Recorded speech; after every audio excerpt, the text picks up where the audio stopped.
Eu achei que aquela casa era apenas mais um trabalho, mas Deus tinha outros planos.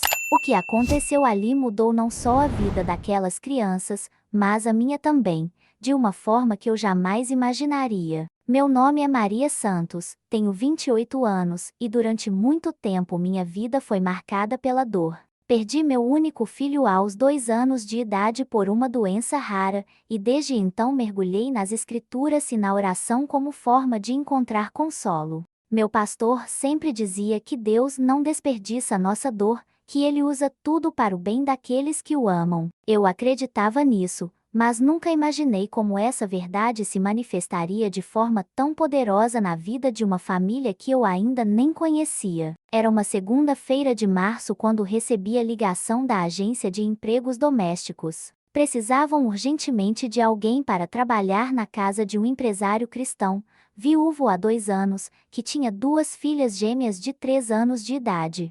A mulher da agência parecia desesperada ao telefone. Maria, você precisa ir hoje mesmo. Já passaram 15 funcionárias por lá em 6 meses. As crianças não dormem, é uma situação muito difícil. Algo no meu coração me disse para aceitar, mesmo sem entender o porquê. Quando cheguei na mansão no bairro nobre da cidade, o portão se abriu e eu vi um homem de aproximadamente 35 anos descendo as escadas da entrada.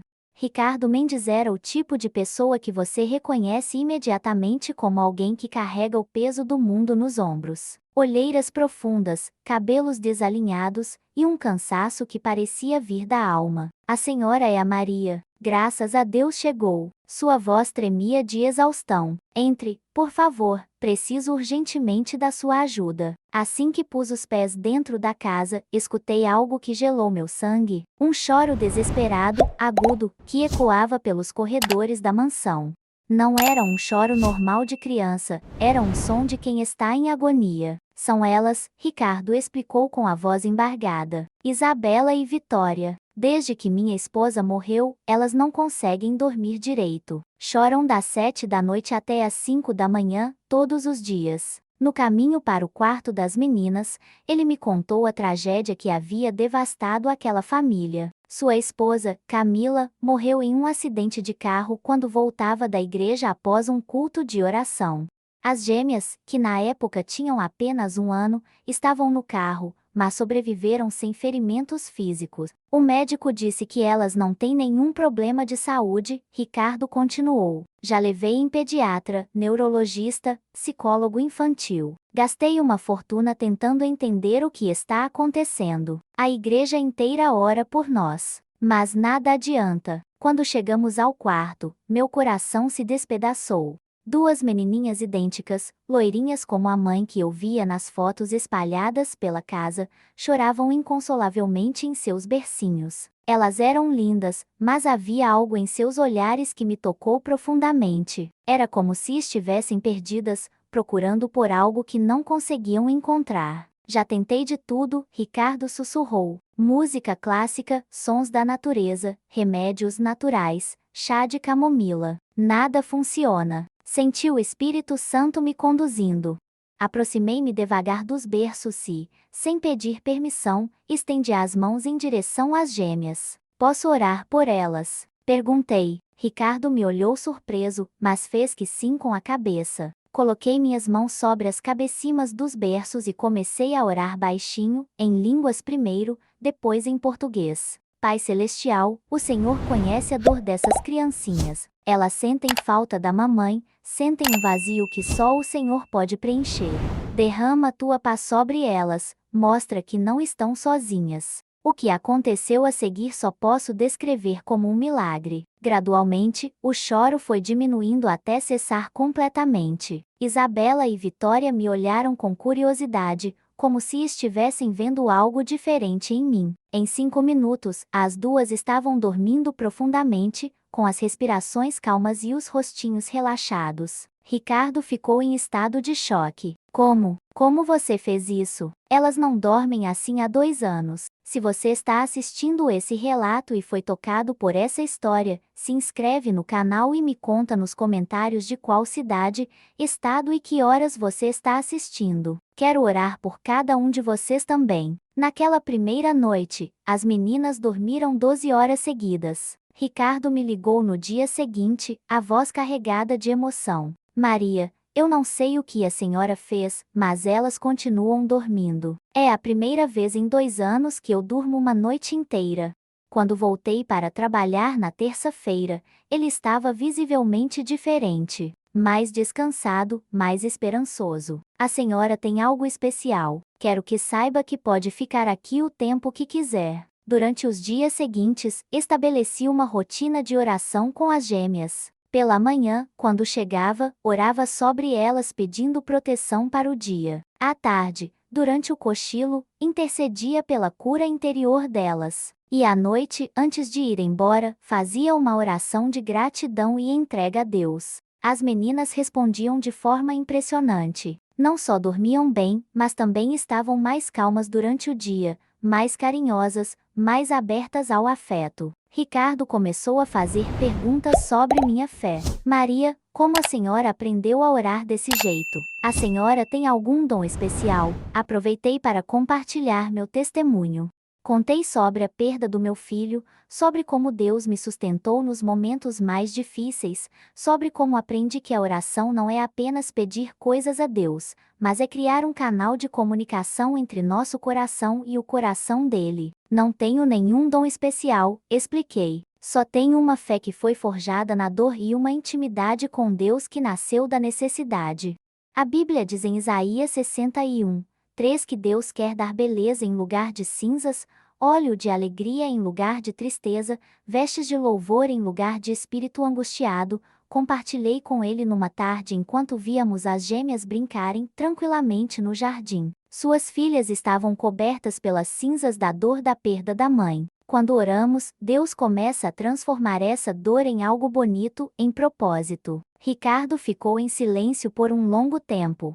Maria, posso confessar uma coisa? Depois que Camila morreu, eu fiquei muito revoltado com Deus. Continuei indo à igreja, continuei dizendo que tinha fé, mas no fundo do meu coração eu estava com raiva dele. Via minhas filhas sofrendo e não entendia por que um Deus de amor permitiria isso. Mas vendo o que está acontecendo aqui, vendo como elas estão se transformando através das suas orações, estou começando a entender que talvez Deus não tenha nos abandonado. Foi nesse momento que compreendi qual era o meu propósito naquela casa. Não era apenas cuidar das crianças. Era ser um instrumento de cura para toda aquela família. Deus estava usando minha dor passada para trazer restauração à dor presente deles. Como Paulo escreveu em 2 Coríntios 1:4, Deus nos consola em toda a nossa tribulação, para que também possamos consolar os que estiverem em alguma tribulação. Na terceira semana trabalhando na casa, aconteceu algo que mudou tudo de vez.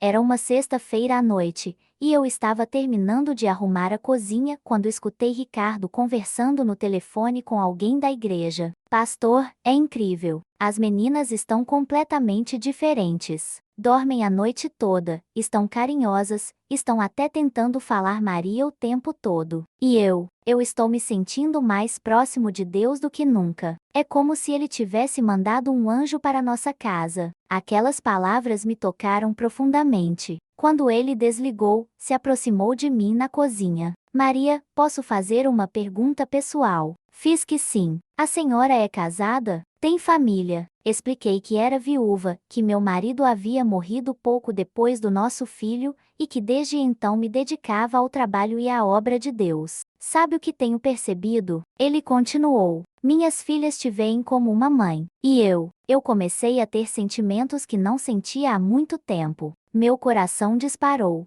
Não que eu não tivesse percebido os olhares dele, a forma carinhosa como ele falava comigo, a admiração em seus olhos quando me via orando com as crianças. Mas eu havia decidido que aquilo era apenas gratidão, que um homem como ele, bem-sucedido e de boa família, jamais se interessaria romanticamente por uma faxineira pobre como eu. Se você está acompanhando essa história e quer saber como ela termina, deixa um like e se inscreve no canal. Isso me ajuda muito a continuar trazendo esses relatos para vocês. Ricardo, responde cuidadosamente, o Senhor está passando por um momento de muita transformação. Talvez seja melhor não tomar decisões importantes agora. Mas ele balançou a cabeça. Maria, eu oro há semanas sobre isso. Peço a Deus para me mostrar se o que estou sentindo vem dele ou se é apenas confusão da minha parte. E todas as vezes que oro, sinto uma paz profunda. Sinto que Deus trouxe você para nossa família por um propósito maior do que apenas cuidar das meninas. Passei aquela noite em oração, pedindo direção a Deus. Será que aquilo era realmente sua vontade? Será que ele poderia usar uma mulher simples como eu para restaurar completamente aquela família? Na manhã seguinte, durante meu devocional, caí no Salmo 113, 7 a 8, levanta o pobre do pó e do monturo eleva o necessitado, para fazê-lo sentar com os príncipes, sim, com os príncipes do seu povo. Senti que Deus estava me mostrando que não se tratava de posição social ou dinheiro, mas de coração e propósito. Naquele sábado, Ricardo me convidou para almoçar com ele e as gêmeas. Durante a refeição, Isabela e Vitória me chamaram de mama pela primeira vez. Os olhos de Ricardo se encheram de lágrimas. Elas nunca mais disseram essa palavra desde que Camila morreu, ele sussurrou. É como se Deus estivesse curando os corações delas e preparando para uma nova fase. Depois do almoço, enquanto as meninas tiravam soneca, Ricardo me levou para o jardim. Maria, eu sei que isso pode parecer loucura, mas preciso falar o que está no meu coração. Nesses últimos meses, você não apenas trouxe paz para minhas filhas, você trouxe vida nova para nossa casa. Você me reconectou com Deus, me ensinou a orar de verdade novamente, me mostrou que é possível encontrar esperança mesmo no meio da dor. Ele fez uma pausa, respirou fundo e continuou. Eu gostaria de pedir para você não ser mais apenas nossa funcionária. Gostaria de pedir para você ser parte oficial da nossa família. Maria Santos, você aceitaria se casar comigo? Me conta nos comentários de qual cidade, estado e que horas você está assistindo, e se você já viveu alguma situação onde Deus usou algo difícil na sua vida para abençoar outras pessoas. Minha primeira reação foi de surpresa total. Minha segunda foi questionar se eu seria digna daquilo. Afinal, eu era apenas uma faxineira, ele era um empresário bem-sucedido. Mas então lembrei das palavras que meu pastor sempre repetia: Deus não olha para nossa posição, ele olha para nosso coração. E meu coração estava completamente entregue àquela família. Ricardo, respondi com lágrimas nos olhos, eu também tenho orado sobre isso. No começo pensei que era loucura, que a diferença entre nós era muito grande.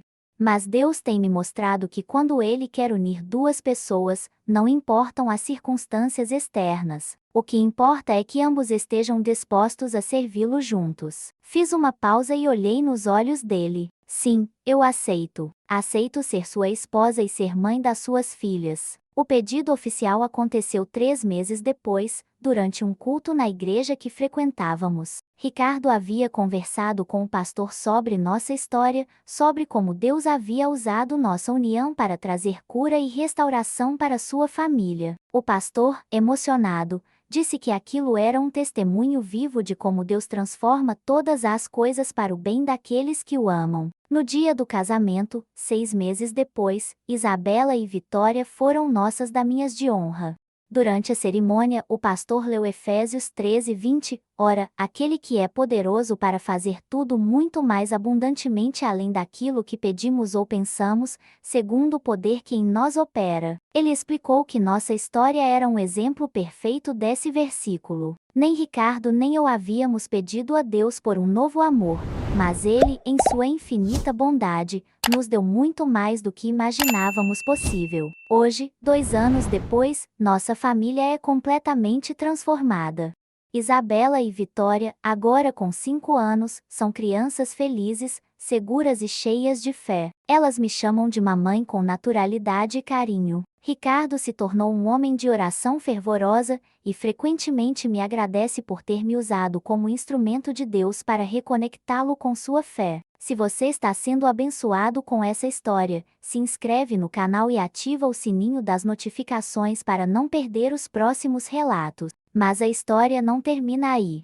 6 meses após nosso casamento, descobri que estava grávida. Depois de anos achando que nunca mais seria mãe, Deus me presenteou com uma nova vida. Ricardo ficou radiante, e as gêmeas ficaram eufóricas com a possibilidade de ter um irmãozinho ou irmãzinha. Nosso filho, Gabriel, nasceu no final do ano passado. E tem sido incrível ver como Deus tem usado nossa família para abençoar outras pessoas. Recebemos visitas constantes de famílias passando por dificuldades, casais com problemas no casamento, pais com filhos rebeldes. Nossa casa se transformou em um ponto de oração e acolhimento. Ricardo frequentemente diz que Deus usou a tragédia da morte de Camila para nos unir e para criar algo ainda maior. Não que ele não sinta saudade dela, porque sente. Mas ele aprendeu que Deus pode escrever histórias bonitas mesmo nos capítulos mais dolorosos de nossas vidas. Há algumas semanas, recebemos a visita de uma família com uma situação muito parecida com a nossa no passado. Um pai viúvo com 2 crianças pequenas que não conseguiam dormir depois da morte da mãe.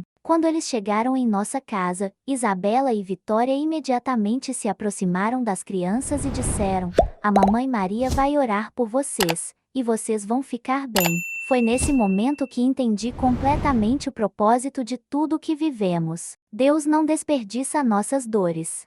Ele as usa para qualificar-nos a ajudar outras pessoas que estão passando pelas mesmas situações. Nossa história de superação se tornou esperança para outras famílias. Nossa fé forjada na dificuldade se tornou fonte de encorajamento para quem está perdendo as esperanças. Como está escrito em Romanos 8:28, sabemos que todas as coisas cooperam para o bem daqueles que amam a Deus, daqueles que são chamados segundo o seu propósito.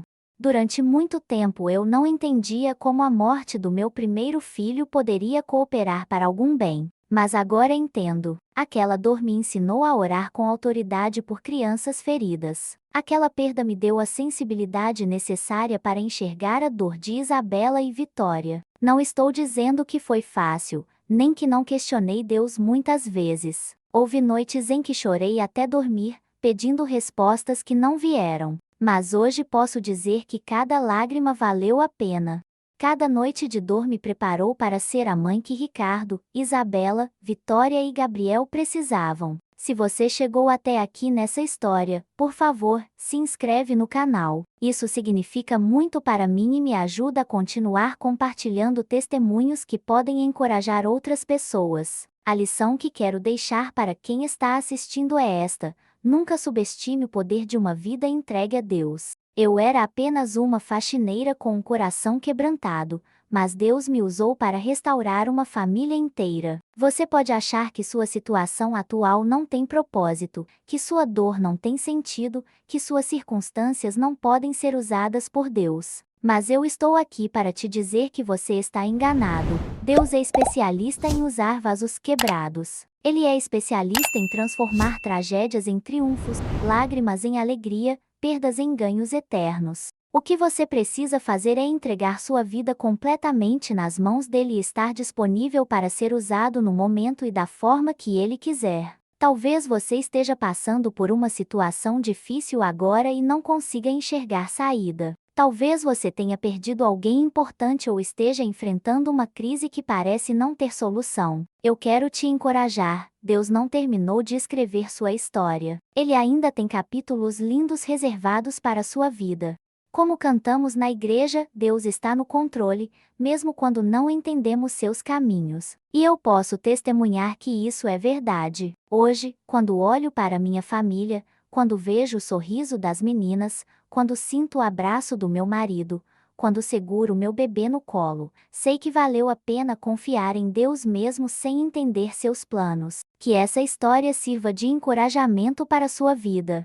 Que você saiba que Deus tem propósitos lindos reservados para você, mesmo que no momento atual você não consiga enxergá-los. Continue orando, continue confiando, continue disponível. Porque quando menos você esperar, ele vai usar sua história para transformar a vida de outras pessoas também. E se essa história tocou seu coração, compartilha com alguém que precisa ouvir isso hoje.